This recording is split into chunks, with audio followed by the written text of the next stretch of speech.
Ndugu zangu wa Tanzania, kuelekea katiba mpya, tufundishane kwa mifano hai ni kitu gani tunachokitaka. Kauli mbiu yetu, riziki inatoka kwa mkoloni, inarudi kwa Watanzania, na msingi wa riziki ni ardhi. Tukumbushane na tufundishane kwa mifano. Kuna wachache hawanielewi, sijui sio wa Tanzania. Maana kuna mmoja anaitwa Peter ameniambia ardhi ya wa Mbeya ni mali ya Moravian. Rafiki yangu, ungekuwa mbele yangu alafu niwe ni kiongozi wa nchi ambaye anapiga hii kelele, mimi ningekuua mbele ya hadhira kabisa ione nimekupiga risasi. Unadai wa Moravian walinunua kutoka kwa chief mwaka 1800. Chief yuko wapi? Chief alikuwa kiongozi kwa niaba ya raia wa pale. Kwani Irani ambayo Khamenei alikuwa anaipigania ni mali ya Khamenei? Khamenei si kiongozi kwa niaba ya Wairani. Kwa hiyo kama chifu aliuza ardhi ya watu wa Mbeya kwa wa Moravian, I'm speechless. Sijui niongee nini, nitoke huko. Lakini umenikasirisha sana ndugu yangu, sijui pita nani. Maybe wewe ni Mkenya sio Mtanzania. Sitaki kuamini hiyo comment imetoka kwa Mtanzania kusema kwamba ardhi ya watu wa Mbeya ni mali ya Moravian. Moravian kanisa la wa Czechoslovakia Ulaya. Peter, are you Tanzania? Wewe ni Mtanzania kweli? Tutoke huko. Ndugu zangu, mambo mengi huwa ambayo naongea huwa naweka wazi. Kama nimetoa Marekani, China, India, wapi naweka wazi. Yale niliyojifunza shuleni naweka wazi. Kwa sababu huwa naweka wazi kwamba kwa asilimia kubwa shuleni nilipumbazwa kwa asilimia kubwa. Kuna elimu ambayo unapewa, yani unajazwa elimu fulani kama vile robot linavyotengenezwa afu linajazwa zile protokali namna litakavyofanya kazi. Kwa hiyo physics, chemistry, yale masomo ya sayansi, mahesabu ni kama software unajazwa kwenye akili yako ili uje uzitumie duniani. Sasa afu kuna masomo ya kukupumbaza, ni namna gani utatumika na sio ni namna gani hiyo elimu uliyoipewa itakufaidisha. Sijui nimeeleweka? Yale masomo ya sayansi, masomo chemistry, biology, jiografia ni ya kukusaidia namna ya kuinteract duniani. Alafu kuna masomo ya kukupumbaza, dini, historia, civics na general study. Haya ni masomo ya kukupumbaza. Sasa kila nikitaka kukuambia kwamba nilipumbazwa kitu fulani, ni kukupa ushahidi, kwa sababu sio wote walioenda shule wameelimika. Asilimia kubwa walioenda shule walipumbazwa. Ushahidi sinao kwa sababu nimeenda huko shuleni. Elimu ni darasa la chekechea mpaka form 6. Tuelewane. Na hiyo mimi elimu nimeipata. Chuoni hamna elimu, chuoni unasomea kazi. Ukiona mtu yuko University of Dar es Salaam anasomea kazi, akitoka hapo ndo unaona anazunguka na makaratasi na degree na diploma, ameenda kusomea kazi. Mimi nimefika form 6 tena nikakimbia, nikaona hii inatosha, naweza nikaitumia duniani. Kwa hiyo kama ni swala la elimu, Jamhuri ya Muungano wa Tanzania imenipa elimu yote. Kwa hiyo hakuna mtu anaweza kunichallenge mimi kwenye swala la elimu. Sijui yuko chuo kikuu cha Dar es Salaam, chuo kikuu cha Dodoma, sijui Mzumbe, anasomea kazi. Kwa hiyo mambo mengi ninayoongea huwa naongea kwa ushahidi, siongeagi tu. Sasa Father Kitima amekuja kuthibitisha baadhi ya mambo ambayo nimeambiwa na watu wa nje, ushetani wa dini. Tuelewane? Nayo yasema kuhusiana na dini, ushetani wa dini. Sijafundishwa. Basically shuleni unafundishwa, nirudi pale pale shuleni kwa sababu shuleni nimejifunza. Kwenye somo la literature, fasihi, especially wao tuliosoma vitabu vya kina Okonko, kuna vitabu vya literature vya Kiingereza vilikuwa vinatufundisha kabisa dini ni utamaduni mbaya, sio utamaduni mzuri kwa jamii ya Kiafrika. Lakini unajifunza kile kitu, unakariri kwenda kujibia mtihani, sio ukitumia katika maisha. Kwa sababu ukitoka pale unakariri vizuri, unajibu mtihani, unapata gudi, lakini unaenda kanisani unaambiwa dini ni nzuri. Hebu changanya hapo. Ndio maana kila superpower ilitengeneza dini yake. Kwa nini? Dini ni imani. Dini sio imani, dini ni utamaduni. Dini ni maisha ya kila siku. Sawa tuelewane kwanza hapa. Definition ya dini ni utamaduni. Dini sio imani. Ndio maana kila superpower ilitengeneza dini yake. Na kama haikutengeneza dini, ili control dini.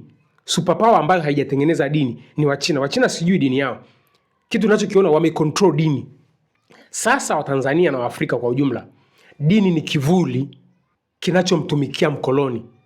Yaani kama una dini ya Wamarekani inawatumikia Wamarekani, kama una dini ya wa Roman inawatumikia wa Roma. Huwezi kuelewa mambo kwa ushahidi Kitima amekuja kuthibitisha yale nilioambiwa na Wamarekani. Kuna vitu naambiwaga vinabaki kwenye kichwa changu, nimshukuru Mungu, alafu baadaye vinatimia. Maaskofu waliomba kukutana na Rais wa Jamhuri ya Muungano wa Tanzania. Ukisikia hiyo sentence utaona ni kitu cha kawaida sana. Yaani kitu cha kawaida, sio kitu cha kawaida, ni protokali za dunia. Yaani hizo ni protokali za dunia. Yaani kama vile unavyoona protokali za dunia, ukichaguliwa kuwa rais katika dunia, yani dunia ilivyokuwa imetengenezwa baada ya vita kuu ya pili ya dunia, ukichaguliwa kuwa rais wa nchi yoyote ile duniani, lazima uripoti kwa rais wa Marekani au akutumie ujumbe wake ni namna gani utaiendesha nchi yako kwa faida ya Wamarekani. Protokali za kidunia ambazo China, Urusi, Iran wanapambana kuziua. Nakupa ushahidi, Ruto alivyokuwa rais alitumiwa delegate ya Wamarekani, tafuta kwenye mtandao huko, kumweka sawa. Magufuli hakuwasikiliza hao. Rais Magufuli alitumiwa delegate alafu na yeye akaipa delegate badala ya yeye kuongea na ile delegate. Nakupa kitu ambacho sikufundishwa shuleni, ndio nafundishwa na Wamarekani wenyewe. Sasa maaskofu kuomba kukutana na rais wa Jamhuri ya Muungano wa Tanzania ni protokali za kidunia. Hizo protokali zikoje? Mtu anataka kujua. Hii dunia yetu unayoiona, kiongozi mwenye nguvu kuliko viongozi wote duniani, protokali za kidunia sasa, ni Papa wa Kikatoliki. Nayo kuambia nilikuwa sijui, na mimi nimeambiwa na nikapewa na uthibitisho, na mimi nitakuthibitishia. Kiongozi mwenye nguvu za kiushawishi tuseme duniani kuliko viongozi wote, namba moja ni kiongozi wa kanisa Katoliki, Papa wa Kikatoliki.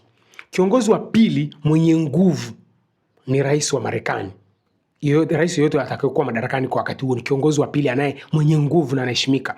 Kiongozi wa tatu ni rais wa China, kiongozi mwenye nguvu duniani, rais wa China. Kiongozi wa nne ni rais wa Urusi, mwenye nguvu duniani. Kiongozi wa tano ni rais wa Irani. 5 most powerful leaders in the world. Viongozi wa tano wenye nguvu duniani. Yaani wanaweza wakaitikisa dunia kwa maamuzi yao, kuanzia wa kwanza mpaka wa tano. Yaani Khamenei aliyeuawa ni wa tano most powerful. Kwa unavyoona Marekani anapigana na Iran, ni dola mbili zinapigana. Nayo kuambia sikufundishwa shuleni, nafundishwa sasa. Huwa nawaambia najifunza siri za dunia wa Tanzania. Tutoke huku kwa kuthibitishia kwamba kiongozi wa Kiroma, Papa, ndio kiongozi namba moja mwenye nguvu duniani. Trump alivyokuwa anatukanana na Papa, kwa sababu akili ya Trump alikuwa anajua anatukanana na Marekani mwenzake, kwa sababu Papa wa sasa ni raia wa Marekani wa kuzaliwa, si ndio Kwa hiyo akili ya Trump alikuwa anadhani anatukanana na Papa, na aliweka vile maneno Papa alisijui yani kuna exchange aliziweka pale za Marekani kwamba kwa baada ya kurushiana yale maneno, manake ilikuwa ni dola mbili zinajibizana, ikabidi Marco Rubio atumwe kwenda kumwombea Trump msamaha. Watanzania, hichi ninachowaambia nilikuwa sikijui, nimefundishwa huko na wa Marekani. Sawa Kwa hiyo Marco Rubio alienda kuweka mambo sawa, kwa sababu hizi ni dola mbili zenye nguvu. Kanisa Katoliki ni dola. Mimi nilikuwa sijui, mimi nilikuwa nadhani ni dini tu kama dini. Ile ni dola.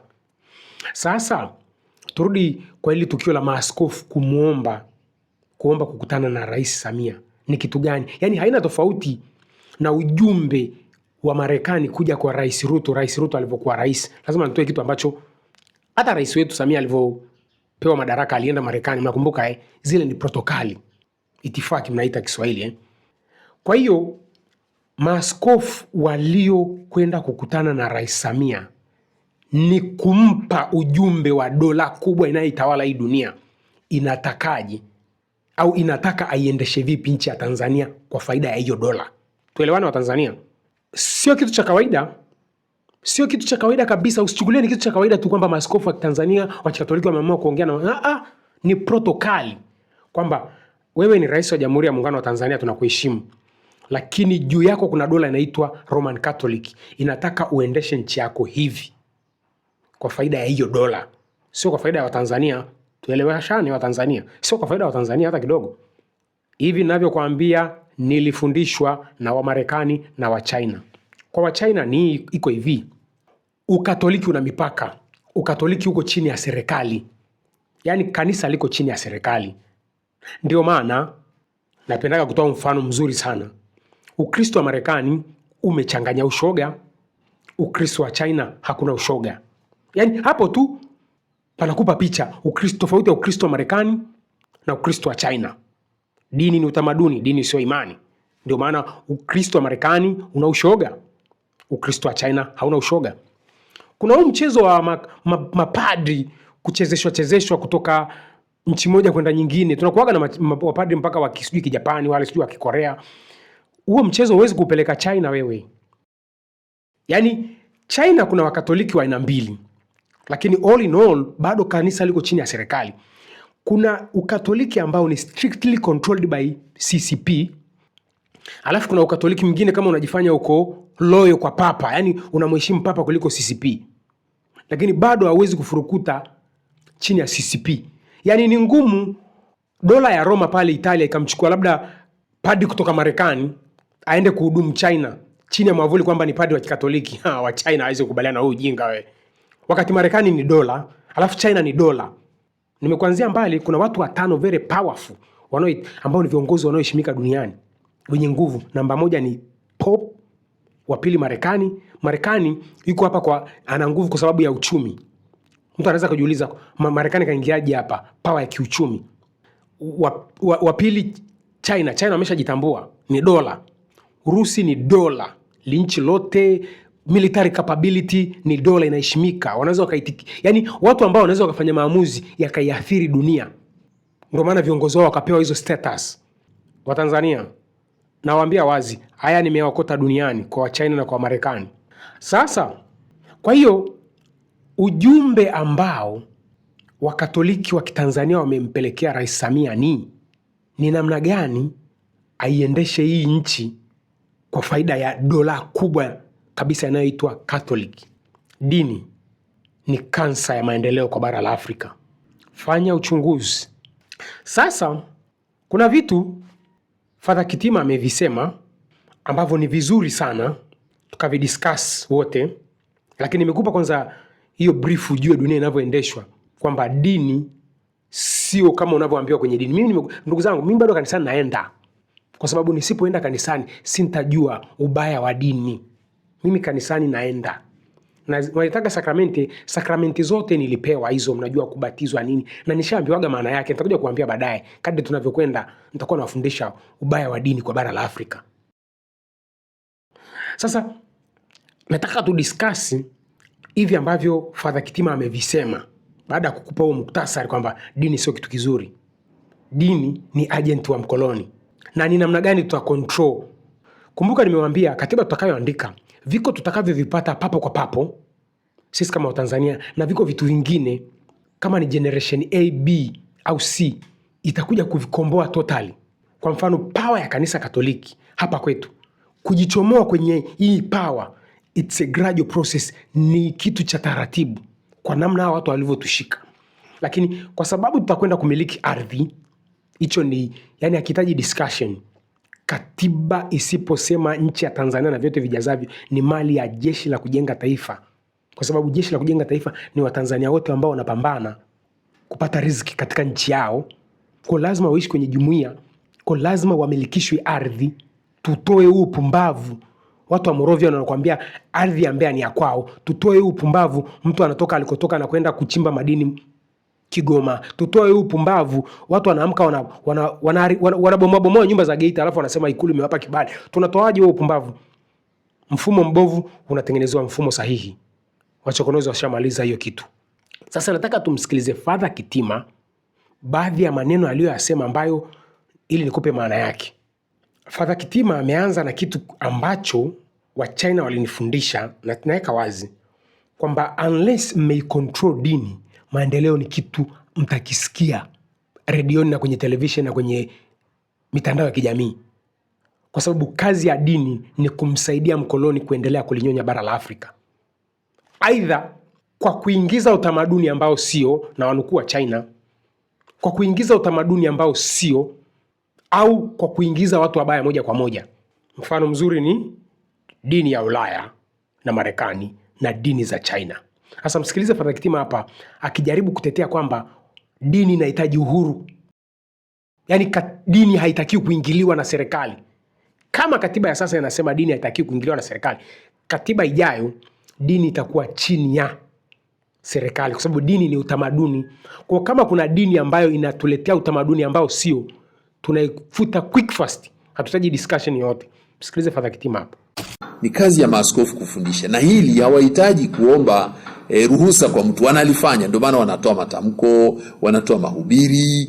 Sasa na wanapotoa matamko na mahubiri, kwa kweli huwa hawaingilii mtu, wanatoa tu kwamba sasa hivi jamani, tupendane, tuheshimiane, tusikilize wakubwa katika yaliyo haki, tufuate haki za binadamu. Haya wanafundisha viongozi wetu wa dini, na hichi rais hajakisema kwamba hakipo, kipo. Lakini pia tunajua hayo yaliyotokea tarehe 29 Oktoba 2025 ni kitu ambacho kwa kweli kimesononesha wengi, kimesikitisha wengi, na ni kitu ambacho kimeharibu kabisa mahusiano kati ya watu na serikali, kati ya watu na watu, na hatuwezi kuendelea na hili. Kwa hiyo lazima tufike mahali maaskofu wanasema kwamba lazima kurekebisha hii hali. Hatuwezi kuacha dhambi tutawale, lazima tutawaliwe na wema na upendo. Na hivi maaskofu wametimiza jukumu lao hilo, na katika kufundisha ibara ya 19 ibara ndogo ya pili inatamka bayana kazi ya kueneza mafundisho ya dini, yale ambayo watu wanapaswa kuyashika ili waishi vizuri, ni kazi ya dini yenyewe. Serikali itajihusisha kwenye hayo. Kwa hiyo hayo yako bayana kabisa, na ndio maana hili waliloenda ni kama la kuona kwamba anayepaswa kusimamia haya ni nani. Wao walishafundisha tarehe 15 Novemba 2025 walitamka kitu gani kifanyike. Ni kama walikuwa wanafundisha. Kama ni kweli katiba ya sasa dini haitakiwi kuingiliwa na serikali, lazima katiba ijayo dini iwe chini ya serikali. Unachokihubiri, unachokiongea madhabahuni, lazima serikali ikiskani. Kumbuka tuna hao wachungaji wanaotaga kama uyoga wa shambani. Halafu wanakuja na kuambia Mungu ameniotesha. Mungu amemshukia akampa maono ya nchi. Hii michezo naijua kwa kifupi. Nishakutana na Wamarekani wakanifundisha. Manake kuna unabii unaweza ukatengenezwa hata wa kumuua kiongozi wetu. Halafu tukaja kuambiwa kuna nabii alipewa hayo maono, yuko Marekani, mwingine yuko South Africa, mwingine yuko Korea, kwamba kiongozi wa Tanzania atauawa. Kumbe ni system ya dunia imeamua kumuua kiongozi wa dunia. Yaani script imeshaandikwa, tunakwenda kumuua kiongozi wa Tanzania. Alafu watu wanapewa kutabiri. Sijui umenielewa Mtanzania? Yaani script inaandikwa, kiongozi wa Tanzania tuendani naye. Kwa hiyo script watu wanaanza kuicheza kabla. Alafu anakuja kuuawa kweli kiongozi wa Tanzania. Alafu inaonekana wale maprofeti walishikiwa na Mungu. Oya, kama mlishindwa kutabiri kwamba Iran itampiga Israeli na Marekani, basi yani hawa viongozi wa dini uchwara hawa lazima tuwa control. Wachina ndo wamenifundisha, unless me control dini, maendeleo mtakuwa mnasikia tu na kuona kwenye mitandao ya kijamii. So katiba ijayo dini lazima iwe controlled na serikali, kwa sababu serikali itakuwa ni sisi. Hatuhitaji dini ya kuinfiltrate ushoga, kwa sababu tunajua tuna makanisa ya kishoga yapo. Sasa haya makanisa tuna control vipi? Kwa sababu China imeruhusu makanisa, lakini viongozi wanaohubiri makanisani wanachaguliwa na CCP, kwa sababu dini si utamaduni. Okay, Yesu aendane na tamaduni za Kichina. Hatutaki Yesu wa Marekani. Period. Kwa hiyo Father Kitima, kama unatuambia kwamba katiba ya sasa inawapa uhuru huo ambao umetuambia, katiba ijayo lazima tuwa control. Tukiwaacha hivi hivi, generation A, generation B, generation C watakuja kuteseka sana. Hatuwezi kuwapa huo uhuru. Uhuru ni wa mwisho kwa hii katiba ambayo ipo inawaruhusu kuwa nayo mamlaka. Mnaamka mnaongea mnayoongea tu. Nimeoteshwa na Mungu, sijui nini. Yani you are speaking wherever mnayojisikia, kwa sababu mmekutana na Mungu. dini isipo reflect utamaduni wetu, hiyo dini tutai-erase, tutaitoa. Either ni instantly au taratibu. Tutaangalia by any means, hard way or soft way. Lazima dini isio reflect utamaduni wa Kitanzania itolewe. Vita kuu ya Marekani nini? Uislamu. Kwa nini? Kwa sababu Uislamu umekataa kuingiza ushoga kwenye utamaduni wa Kiislamu.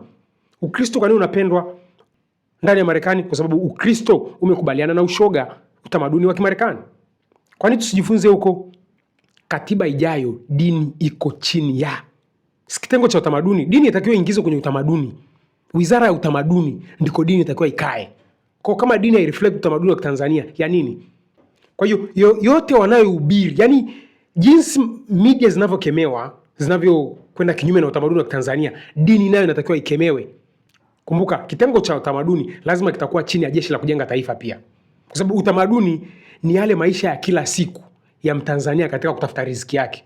Sasa kama unatuletea utamaduni wa kufunga kuomba, sio kufanya kazi, kufunga kuomba ili miujiza itokee, tukuache tu kwa sababu kuna kipengele kinasema uhuru wa mahubiri sijui na nini. Father Kitima ameshatupa clear way kwamba katiba ya sasa inawapa mamlaka ambayo hayapo.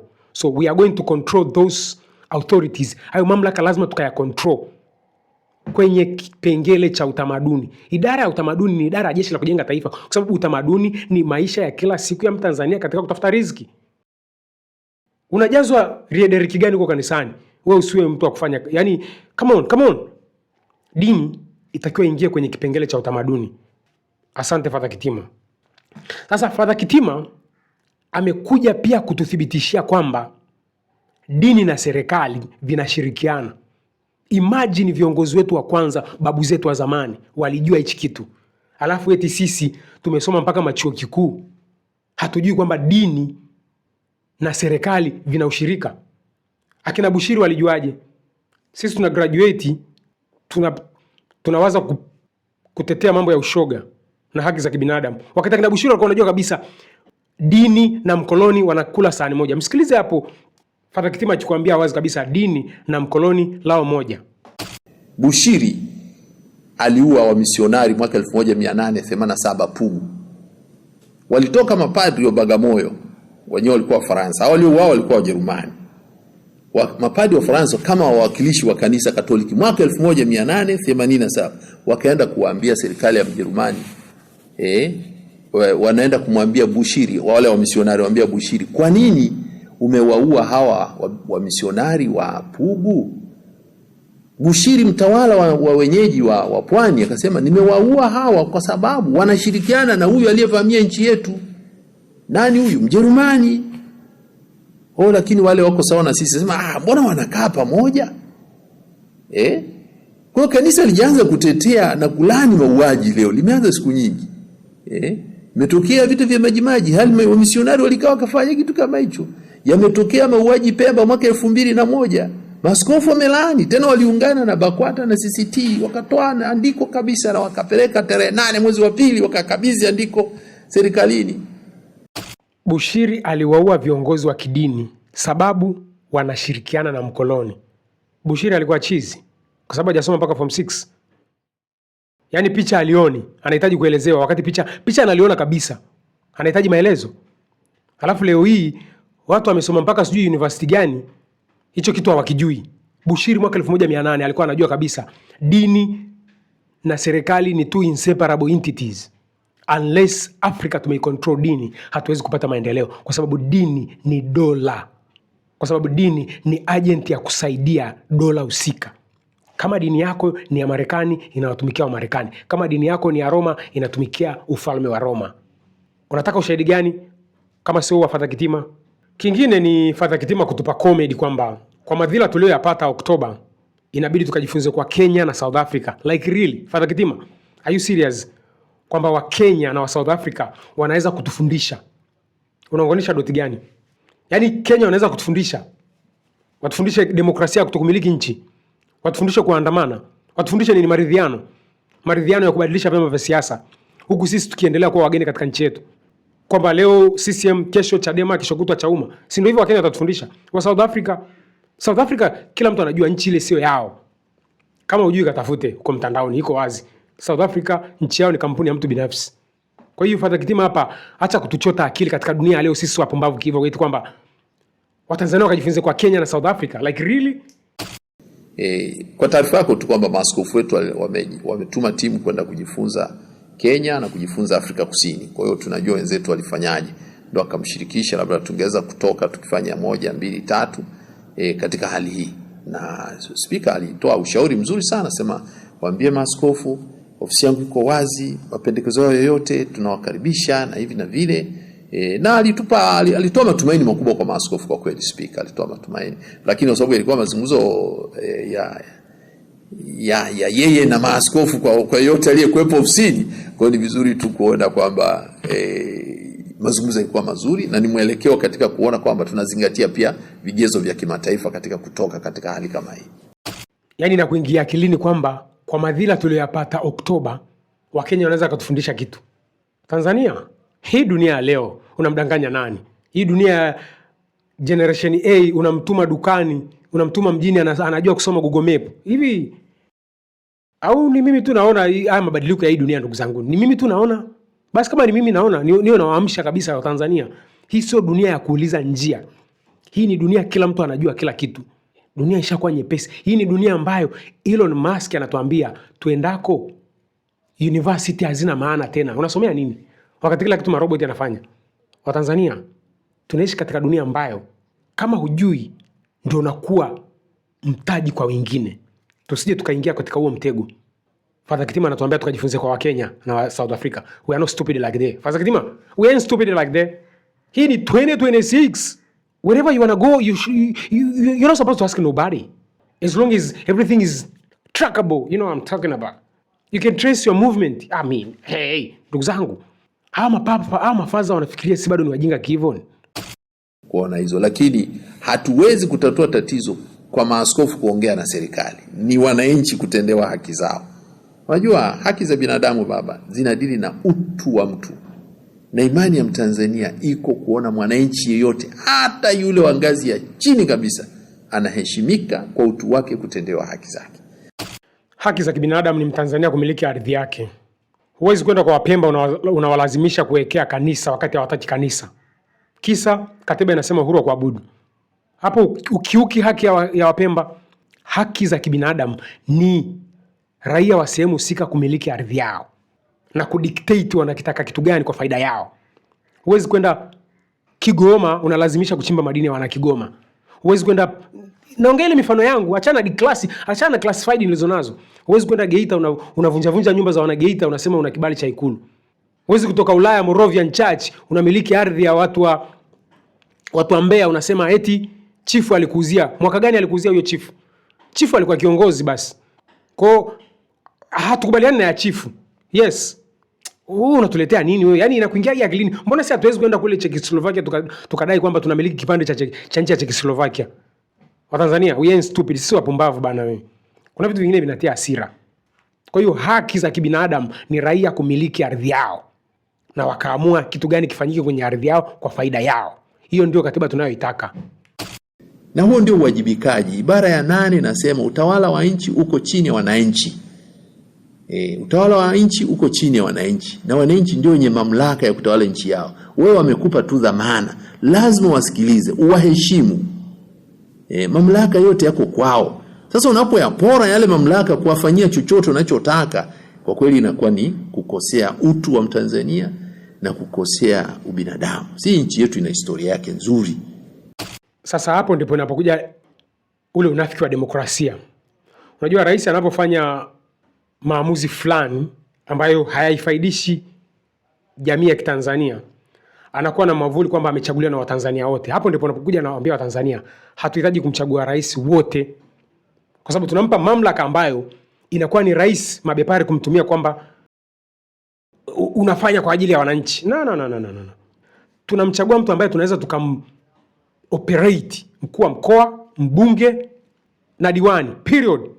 Rais atachaguliwa na wabunge na wakuu wa mikoa. Ili akitaka kuchukua mikopo ambayo haina maelezo, arezoni na wakuu wa mikoa.